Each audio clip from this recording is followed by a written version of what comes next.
categorized in, as you can see here, fruits, vegetables, grains. These are all categories of carbohydrates. Cereals, dairy products, and snack foods as well. And then, of course, beverages. So we're going to scroll back up to the top of this page, and let's take a look at a couple examples of foods that have a low glycemic index and then a high glycemic index. So let's look under this category of fruits. And if we just highlight this first row right here, the first fruit in the list, of course, alphabetically is an apple. So let's say you take one average size apple, and the column I want you to pay attention to here is the third column, which is called glycemic load.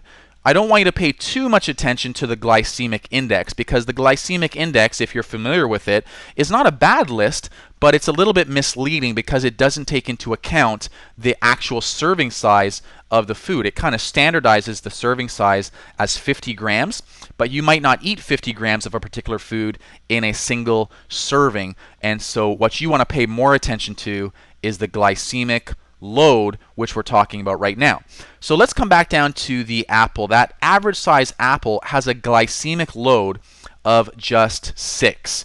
And so remember what we said, that if it's got a glycemic load of 10 or less, that's a low glycemic load food, and that would be perfectly healthy for you to consume and would be strongly recommended for you to consume as your carbohydrate intake in a given meal or snack. Now, apple pie, on the other hand, which is located right below, notice it has a much higher glycemic load than does the actual apple. So there is a difference between apples and apple pie. Don't eat an apple pie thinking you're getting your serving of fruit for the day. Let's take a look at some other fruits here. There are actually fruits that have a high glycemic load. Raisins, for example, raisins, dates, those sorts of things.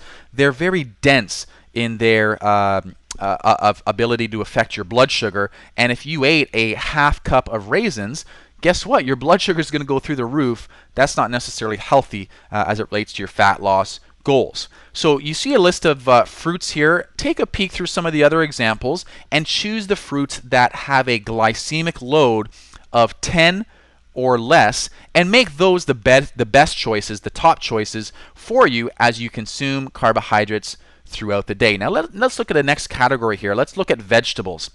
Again, vegetables, for the most part, if you look over to the far right column here, glycemic load of 1 for asparagus. That is extremely low. That's very, very healthy for as far as fat loss food. Broccoli, cabbage also have a glycemic load of 1. Remember, anything less than 10 is considered a low glycemic food. Carrots, cup of raw carrots, very, very low.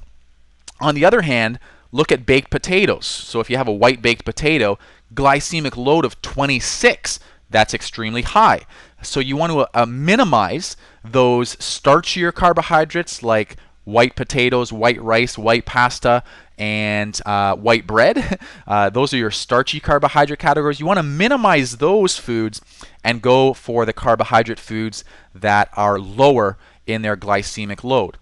Let's take a look at grains. So we're talking about breads now. Notice there's a lot of high glycemic foods in this grains category. So you got to be very careful when you're choosing your grains. Make sure you go for smaller portion sizes, of course.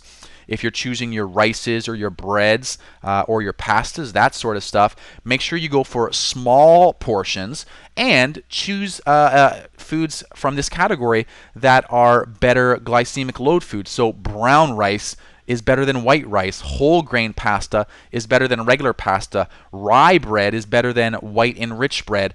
Sweet potatoes are better than not that that's a grain, that's more of a vegetable, but sweet potatoes would be better than white potatoes. And let's continue to scroll down here. Again, a list of cereals. You see here that Cocoa Pops, which I hope you're not consuming if you're trying to lose weight, has a glycemic load of 36. That's enormous. Whereas All Bran has a glycemic load of just 9. So it meets our category of being less than 10.